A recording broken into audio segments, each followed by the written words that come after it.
Hello and welcome to What the Hack, the show that is dedicated to taking all aspects of cybersecurity and breaking them down into easy to understand bites. My name is Sean, a cybersecurity professional working in the Aberdeen, Scotland area. This week we welcome Javvad Malik from KnowBe4 to understand your digital footprint. Javvad is a security awareness advocate with experience spanning 20 years. He began his career as an IT security administrator. He's since worked as a consultant, an industry analyst and a security advocate. Malik is well known within the information security industry, having spoken at many events and conferences around the world in addition to being a YouTuber, podcaster, blogger and researcher. With a distinctive style, he takes a fresh and often innovative look at even mundane topics and presents them in an entertaining and informative light. Tackling the most complex issues with ease in his witty style is Malik's forte. We hope you enjoy. Thank you, Javvad, for joining me on this episode. This is going to be quite a fun one because it's going to be a topic that not a lot of people fully grasp the severity of what we're going to be talking about, your digital footprint. We're going to dive straight in really because we want to kind of get a clearer idea of what it entails. Digital footprint is effectively your online presence, for want of a better term, but can you kind of elaborate a little bit better on kind of what goes into building one? Does everyone have one, or what are we dealing with here? Yeah, so thanks for having me on, Sean. Pleasure. And this is a topic that I've spent quite a lot of time talking about over the last year or so with experts in the field and trying to look into it. And at the base level, because we are in a digital age now, everyone pretty much has a digital footprint of some sort. As soon as you have an email address or you register to some service online, that is the beginning of your digital footprint. And that can start from a very, very young age, especially if you see sometimes babies have their own social media profiles that have been set up by their parents, but it's a digital footprint. So there are two elements, I think, to a digital footprint that are important to understand.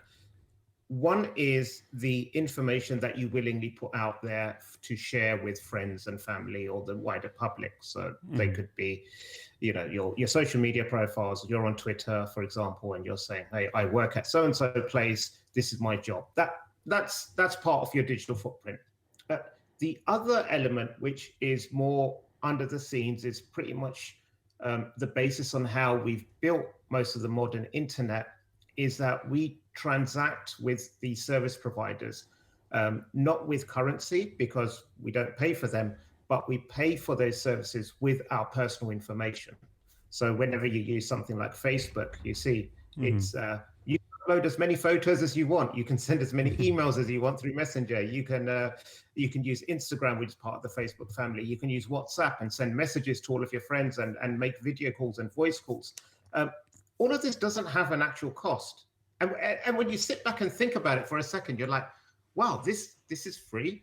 I remember like back when growing up, if you needed to make like a international call to like, say the US or something, it'd be like 50 pence a minute or a pound a minute to some other countries or what have you.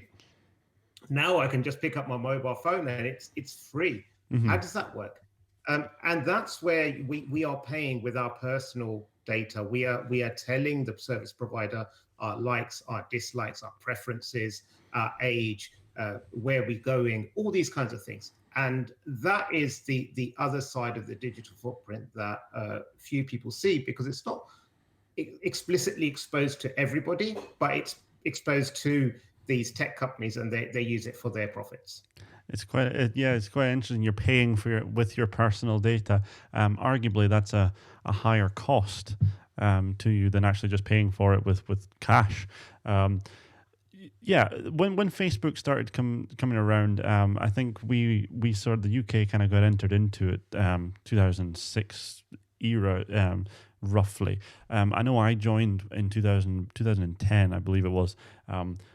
And yeah, I had the same question. I mean, it was free, so why is it worth so much?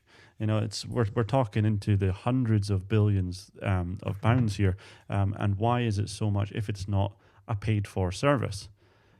But like you just said there, I mean, personal data is pretty valuable in itself, so you do pay for it with that. And I suppose that kind of narrows it down into, I suppose, one of the things that we can all relate to is personalized ads. It's trying to figure out what you want and how to sell it to you in the best way possible. Is it advisable to turn that off, the personalized ads? So you can turn off personalized ads, but the ads is just one element of what they do with the data. Mm-hmm. So when a organization takes your information, they can then sell it to an advertiser who say, I want to target people in this area, of this age, of this income, of this preference, and I want to sell them these widgets that I sell. If you turn that option off, okay, those people can't get you. But what can get you? Well, the platform can still use that information to keep you engaged on the platform for longer. So if say YouTube knows, Google owned YouTube, if they know that you're into flat Earth conspiracy theories, your YouTube feed will be full of that. You might not get advertised on that, but you'll get recommended that. Why? Because it's in their interest to keep you on their platform as long as possible. The second thing is that it's not just advertisers who are buyers of this data. It's pretty much anyone with a big enough checkbook. They can buy this data, or it could even be governments who can just ask nicely and they'll get access to some of this data. So there's a whole host of other things that can be done with that data. So simply just turning off your advertising, it's actually only one component of that whole thing. Yeah, it's quite a scary outlook, really.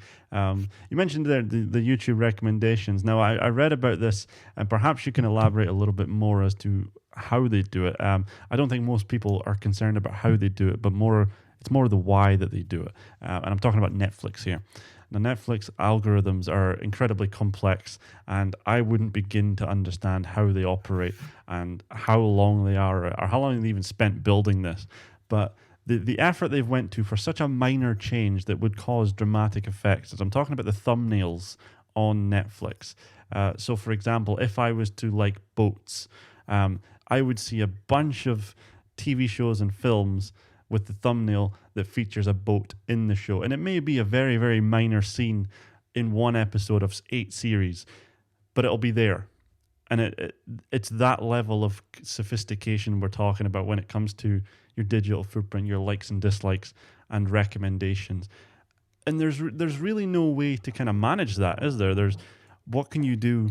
I mean, does deleting your search history off your computer, does that even make the slightest bit of difference? No, it doesn't, because the data is not stored on your computer. Once it's been tracked and uploaded, it's with the provider or in the cloud somewhere. And it's really interesting you bring up that Netflix thing, because the thing is that these algorithms and models have gotten very sophisticated. And actually, I read a study last year or maybe the year before. I lose track with the pandemic. Time is no longer linear. So it could have been like 10 years ago. I don't know. No, I think it was in the last couple of years. And they looked at some of these algorithms and behavioral analytics sort of systems. And basically with 7 data points, if it only had 7 data points about you, and these were specific data points about decisions you've made in the past, the computer can then predict what your choice will be given a set of options before you even make that choice. And it was accurate in way over 95%. It was just almost completely accurate. And this is where something like the thumbnails for Netflix is really interesting, because you go on there and it knows, like you said, it knows this person is attracted to boats or fast cars or high glamorous, or they follow The Rock. So even if The Rock's only got a cameo in a show, let's put his poster all on the thumbnail. And these things are, and you know what, I think with this, it's kind of like a mutually beneficial relationship in this regard, because when you go on something like Netflix, you need some help in helping you find the content that is relevant to you. So they're selling it kind of like back to you to keep you on the platform. So there are some some sort of like user benefits to this, but with a lot of the general usage of this, there's no real benefits. I think even putting the benefits aside, I think one of the things that is the real challenge is people really don't have visibility into what data is being taken from them and how it's being used. I mean, if you've ever tried to read a privacy policy, it's like the joke, isn't it? The biggest lie on the internet is I've read the privacy, or I agree to the terms and conditions. Absolutely. No one reads them. There's a researcher called Chris Boyd, and he actually spent 6 months going through privacy policies on some mobile apps, I believe. And he found that way over half of them, they had links to say like, oh, for more information, click here. And that leads to another document, and that leads to another document. Most of them were broken links, or they were outdated links, or they did. And because no one ever bothers reading them or checking them or clicking on them, it's just like a formality. It's a compliance exercise. You can say to the auditor, yes, we have a privacy policy, here it is. And, that's how it goes. Yeah, no, you're absolutely right. I mean, I'm talking about someone who recently wrote a privacy policy. Yes, I'm under the impression that no one will ever click on to read it. There was a TV program actually that kind of focused on that for a wee minute, and what he did, it was 35 pages, and he asked, has anyone actually read this before? And he answered confidently saying, no one's ever read it before because I have, and I found a mistake in it. They said that a year was 364 days, and he contacted them to tell them that, and a day later they had changed it. So they didn't actually know either. So yeah, I suppose the question would be, how is that legally enforceable? It's a strange one, really. But you're correct in saying that people don't have visibility on what data is out there on them. So I suppose my question to you would be, is there a way that we can begin to manage this? Is it just is it too far gone for some people, or is there a way to rein in their information and their digital footprint as it is? Yeah, so I think there are definitely a few things we can do. So one is we have to first raise the understanding of how these things work. Because I think if you work in tech or security or privacy, you understand these concepts. But for the average person, they really don't understand, which is why not too long ago, WhatsApp announced they were going to update their privacy policies. That's right. And some people misinterpreted or correctly interpreted it, but there's quite a lot of blowback from it. And the funny thing is, like, the alternatives that some people were suggesting were worse than actually staying with a poor policy on WhatsApp. or they were like, well, I'm not going to use WhatsApp, I'm just going to use Facebook Messenger from now on. Yeah. It's like, well, that's kind of like what you're trying to avoid in the first place. So there's an educational element to be had there, and people to become more aware of what they're sharing. I think that the second element where the biggest changes, though, is in there being some sort of way to change the models of how the internet works, so that these companies aren't purely making money based on reselling your personal information. Because as long as that's the way, and like I think Q4 2020, Facebook posted, if I'm recalling correctly, it's something like $2.5 million in ad revenue and 200 million in other revenue, which is everything else they do. So it's 2.5 million in ad revenue.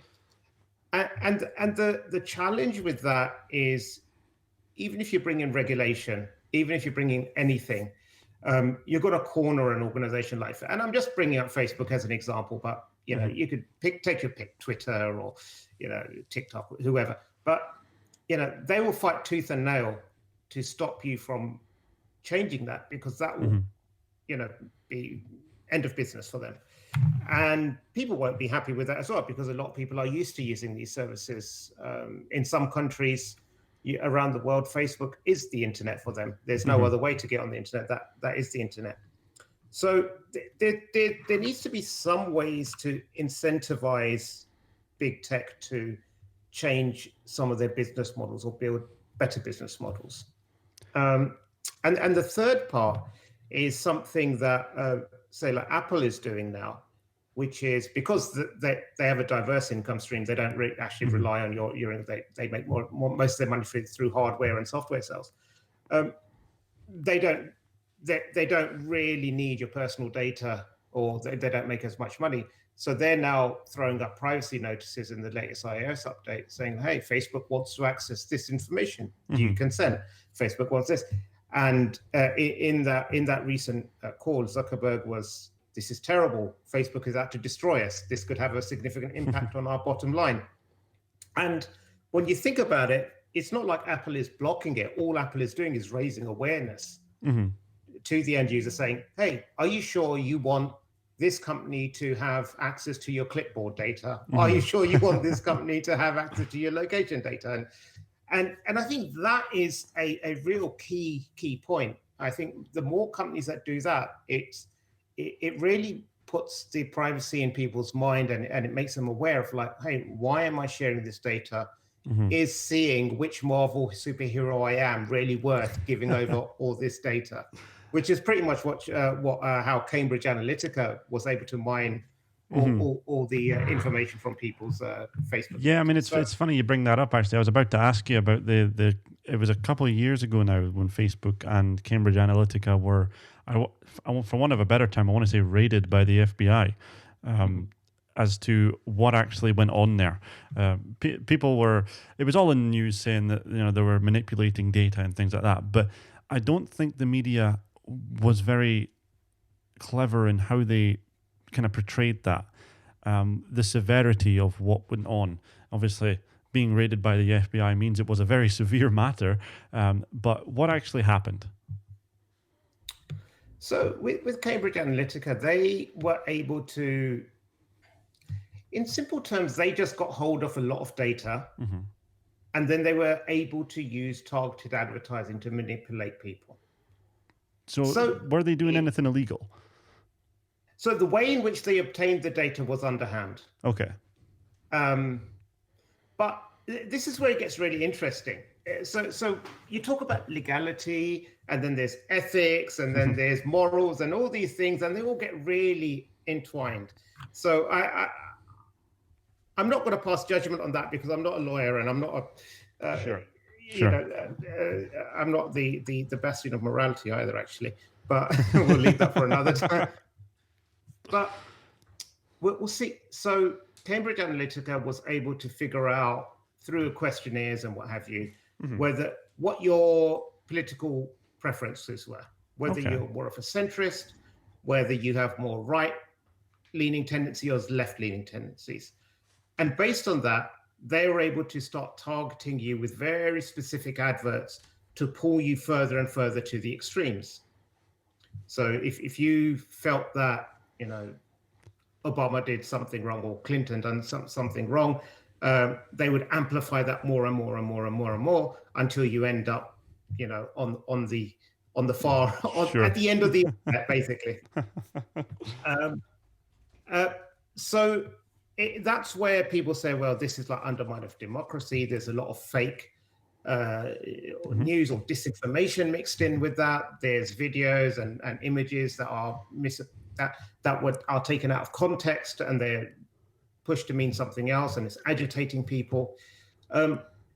And that's true, but that's absolutely no different from what any advertiser does. And this is where it gets very tricky. The fact that Nike is trying to sell me a new trainer and making me feel inadequate if I don't have that trainer, and if I get that trainer, I can suddenly become super fit overnight and gain popularity and promotions at work just because I have that trainer. Yeah, this is no real different. It's still you're manipulating the human psychology or pulling on their emotions to make them feel connected to a tribe or a culture, a sense of belonging, and giving people a shallow sense of purpose. Yeah, I mean, like you said, it's nothing new. It's just a new method, really, I would say, on how this is happening. I suppose there's two advertisers that really stick out in that kind of regard. One being the kind of men's toiletries, I would suppose, is Lynx. They've often had the advert for, you spray this and then a sea of women will come after you because you smell a certain way. And the other one being, the reason I bring it up is Red Bull. The tagline is Red Bull give you wings.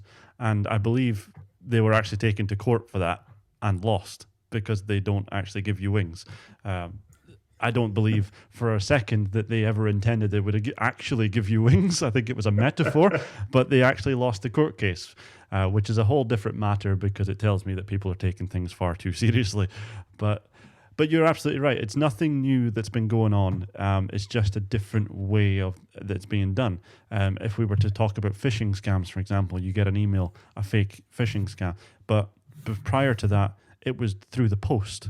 You got a phishing scam through the post. So your data is far more valuable than you actually consider it to be, or most people consider it to be. There is only so much you can do to kind of manage it online, I suppose, because for every swipe, every scroll down on Facebook or any social media, that's adding to it.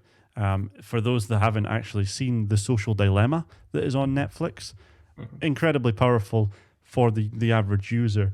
It actually showcases that they track how long you spend on a certain image or on a certain post, and it tracks everything. So I suppose one of the only ways that you can actually control it is to completely remove yourself from it. But what does that entail? How difficult do you think that would be to do? I think it's increasingly difficult every day because of how dependent we are on technology and services. Mm-hmm. So particularly nowadays, most people are working from home. You need the internet to connect into work, so you're going through so many services. Mm-hmm. It's really difficult. If you're in the market for a new TV, it'll be very difficult for you to find a dumb TV that just connects to an aerial when you get channels. Everything's a smart TV now. Absolutely. So there's internet connectivity built into absolutely everything. And one of the great deceptions of our time is the term metadata. It's where people say, hey, it's like the NSA came out when they were exposed for their PRISM and all those things. It's like, we don't actually collect data, we collect metadata. Mm-hmm. So we don't know the contents of your phone call. We just know you made a phone call and the duration of it and what have you. And the truth is that itself is very powerful data when you combine it all together. And I believe someone gave it, I can't remember who gave the example, but they said, well, think of it like this.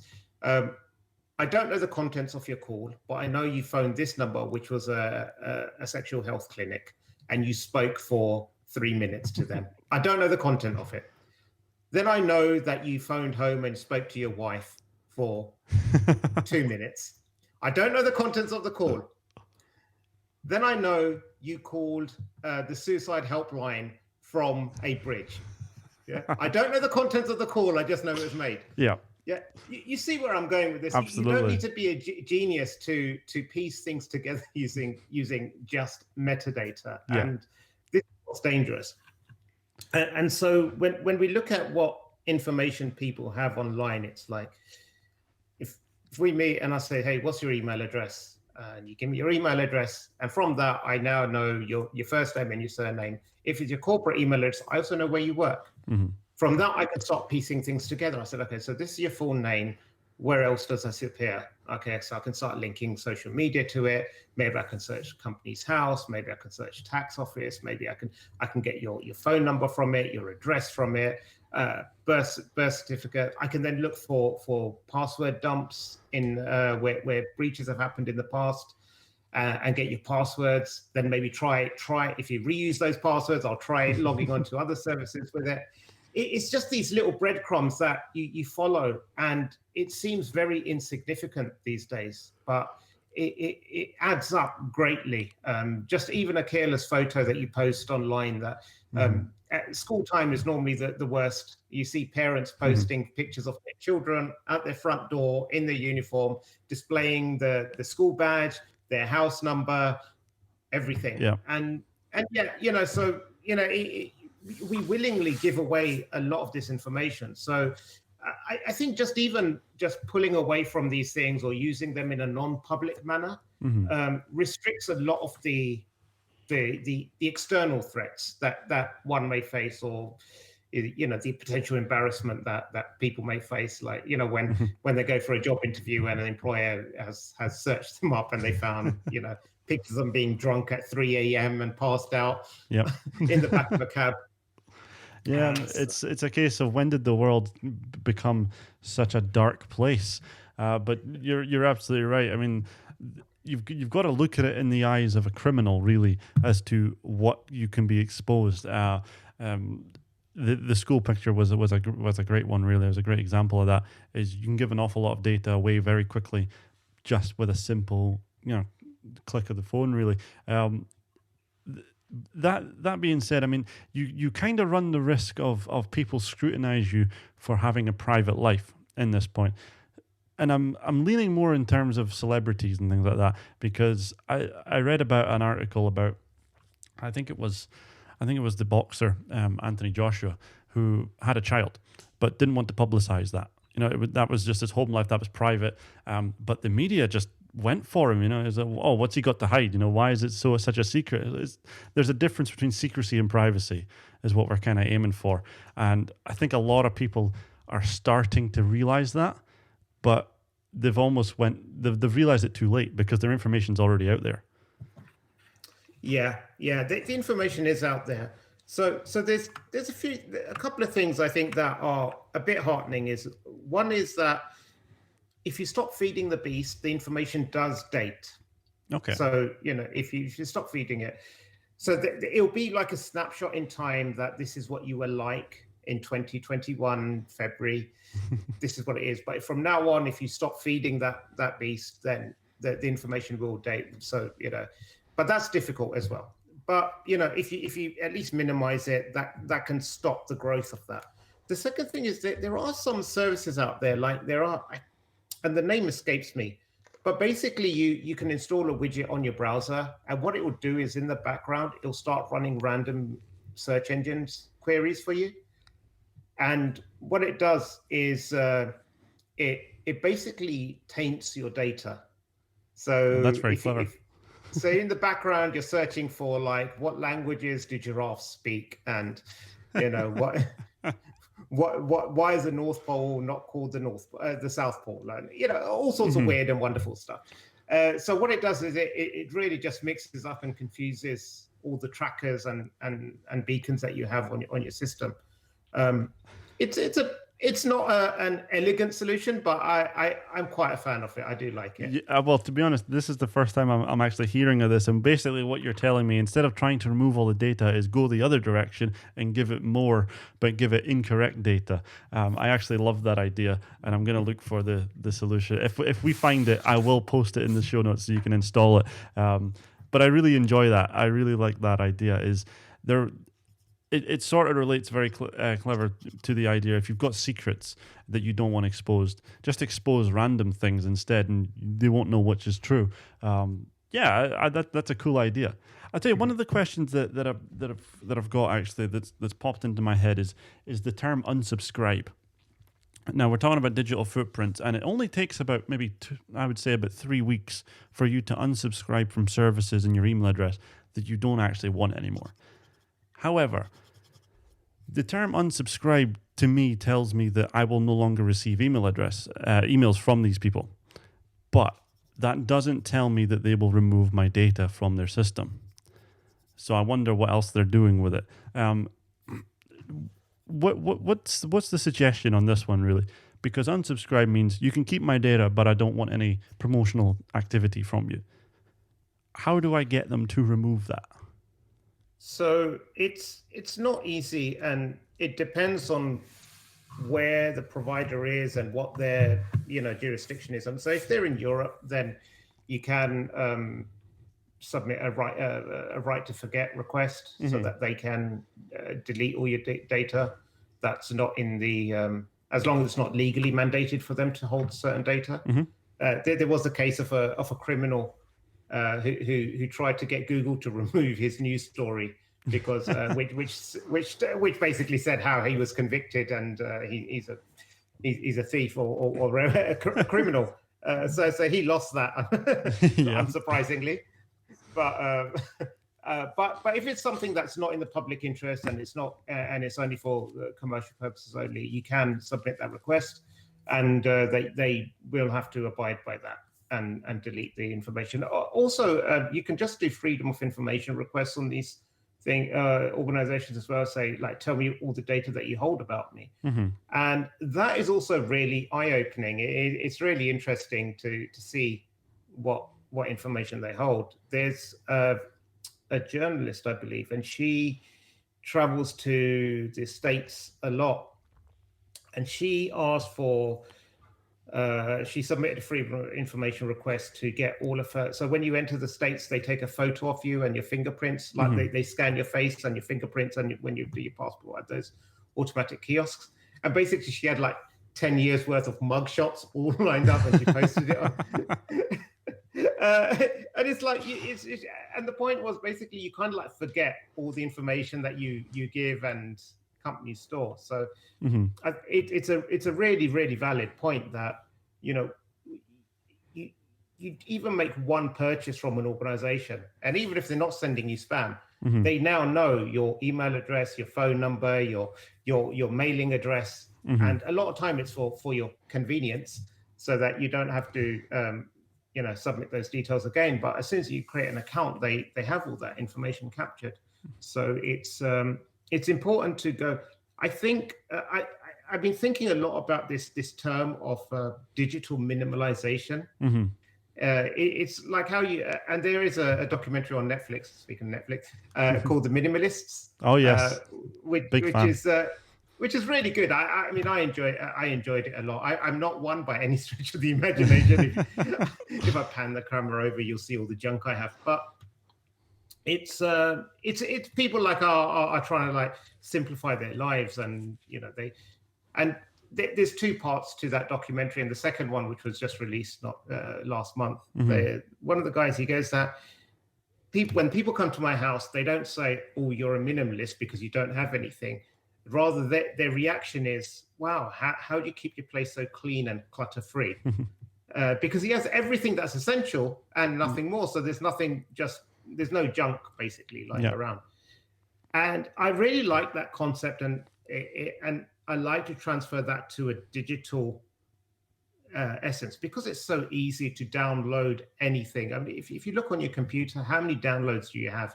How many things do you have on your desktop? How many things do you have in different cloud services? You might have something on Google, on Dropbox, on Facebook.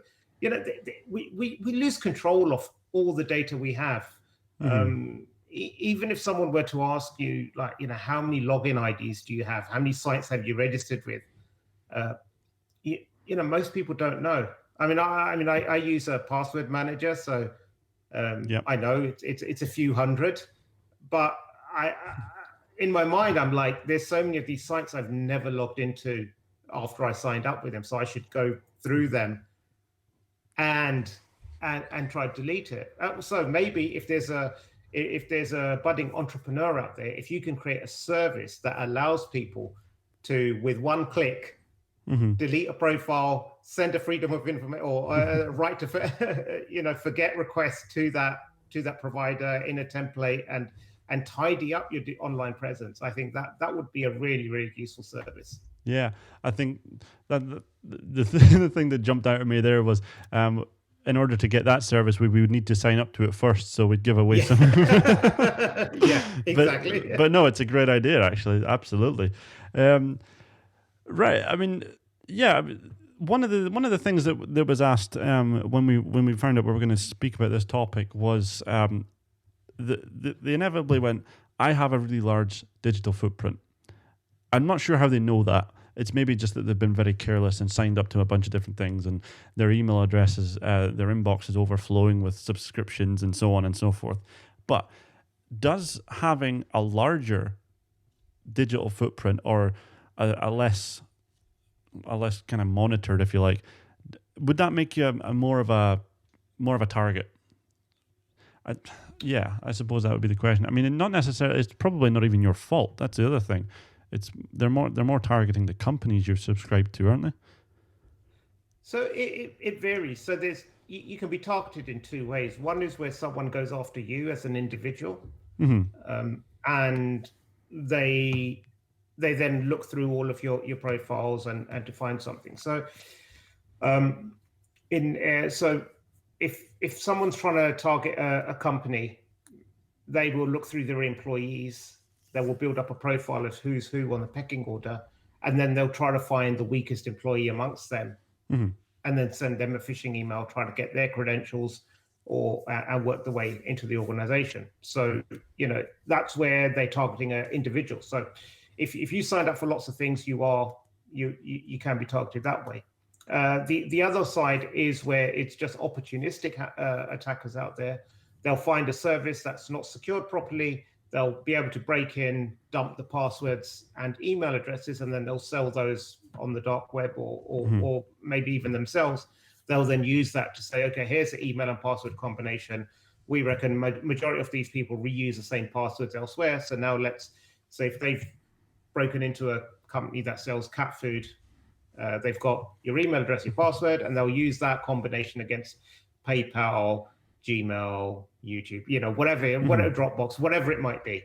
And they'll try to get whatever data they can from that, which they'll then either resell or monetize, or maybe deploy ransomware, or use it as a stepping stone to get other people. There's all these different, it just spiders out of control very, very, very quickly. Yeah, I mean, we definitely need to keep an eye on where our information's going, but companies are only as strong as their weakest link. It's like I say, it's not even the company as such. We mentioned this before, but the company Target in America, they were actually a victim of a crime, a cyber crime, but it wasn't actually their company that let them in. It was the payment service that they used, so their chip and pin machines. And I think they lost something like $300 million in the space of less than an hour. But yeah, I mean, digital footprint's a major, major topic that we all need to be paying attention to, because it's really our digital currency is what we're using. So I suppose it's trying to be more intentional would be the word on using it. I know a lot of people on social media have started to kind of rein that in, which is really good. They've taken down photos and things like that are no longer of use. And a lot of people tend to just use it as an online photo album. Maybe it's not a great idea, but one thing I will give credit to Facebook for is their privacy settings. It's quite comprehensive, and you can block as much people as you want to not see your profile and things like that, but it's almost too complicated. So it's kind of, walking the line, really, I guess. Have you got any advice on digital footprint generally that people can go away and do, kind of proactive about it? Yeah, sure. So I think one of my favorite websites to go to is one called Have I Been Pwned? It is like owned, but with a P instead of the O. So haveibeenpwned.com. And that what you do, you go to that website, and it's a legit website run by a security researcher, Troy Hunt. And you put in your email address, and it will tell you if that email address has been involved in any breaches in the past.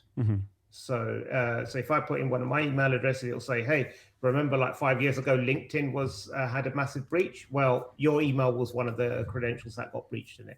It won't tell you the password. It won't give you any more information beyond that. But it's a good reminder to say, hey, if that email was compromised, and if I'm the type of person that reuses the same password, or, then I should change all the passwords that have been there to prevent that from spreading elsewhere. And it's just a good eye opener for people. No, it's a site that I've certainly used in the past. It's one that I would recommend as well. So I'll put a link to it in the show notes for it. It's not a silver bullet, I don't think, but it's certainly an awareness tool that we can use. So no, that's great. I'll tell you one other thing that I want to highlight actually to the people listening to this is your YouTube channel. that you've got. You've got some fantastic videos in there. I mean, I'm certainly a fan of them. I would encourage the people listening to this to head over to it. Again, I'm going to put a link to that as well in the show notes for it, because you kind of do the same thing, but in a video format, is in terms of what we're trying to do is provide the information in a kind of humorous and very accessible way. So we'll put a link into that one as well. Is there anything that we've not covered on digital footprint as it stands? I think the other thing is basically on your phone. You mentioned photos now, people using like photo libraries. There's an awful lot of EXIF data, metadata stored in your photographs as well. Mm-hmm. And it's always useful to turn them off on your phone unless you actually need them. And I know it's convenient, because when you go through your photo albums on your phone, it'll say, hey, all these photos were taken in Wales when you went there for a weekend or something like that. But a lot of times this data remains embedded within it. Now, some sites are good. I think Facebook strips out the data when you upload the photo. So if someone downloads a photo, they can't pull out that data, but other sites don't. And the problem is that if you're being private with your location or where you are, say you're a celeb, for example, or what have you, then if that information's there, then people can then pinpoint where you are or where you were when that photo was taken. If you go on some countries, I think South Africa, if you go on Safari, they actually advise you to leave your phones at the station, or don't take photos, and to make sure you turn off all location services and any geotagging on your photos, because if you take a photo there off a rhino, poachers are going to say, hey, where was that photo taken? Yeah. And next thing you know, they know the location of those endangered animals. So just like simple thing like that, turning that off can be really useful. It's a very dark world we live in. Absolutely. Very opportunistic as well, I must say, because before the hard work really had to be put in, but now we're kind of giving them the answers for an awful lot of these things. Digital footprint, it's a heck of a topic that I believe we've only kind of scratched the surface on, and it's probably something that is an ongoing thing, as cybersecurity is. There's new threats every single day, but digital footprint is one that's been around forever, but we just need to manage it a little bit better. And it's not too late, I don't think. It is not too late. But I do like the idea of having the service that can send these notifications and right to be forgotten. We're going to have to look into that and see if there is one, and if not, how to build one. That would be fantastic. I think we've covered just about everything, Javvad. So I want to thank you for your time. Those that are listening, please do head over to his YouTube channel. You will learn an awful lot very quickly, and maybe have a laugh or two. Thanks for your time, Javvad. It has been an absolute pleasure to talk to you, and hopefully the people listening have learned a little something about how to be more careful on the internet.